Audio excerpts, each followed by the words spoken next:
Sugar जो है ना वो इतनी ख़तरनाक नहीं है जितनी उस पे जो तजर्बात किए जाते हैं हमारे माशरे में सुने सुनाए टोटके।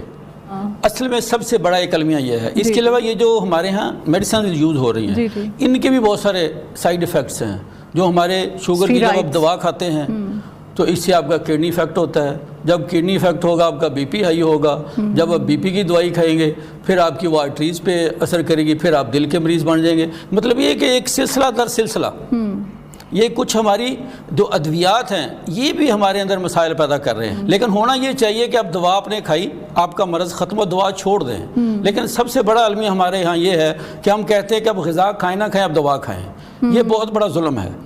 तो कम से कम हमारे माशरे में ये आगाही होनी चाहिए, ये शऊर होना चाहिए कि आप दवा सिर्फ बीमारी की हद तक खाते हैं, उसके इलाज के लिए खाते हैं। और परहेज़ का मतलब भी यही है। जब हम कोई चीज़ छोड़ने का कहते हैं ना उसका मतलब ये होता है कि परहेज़ सिर्फ बीमारी की हद तक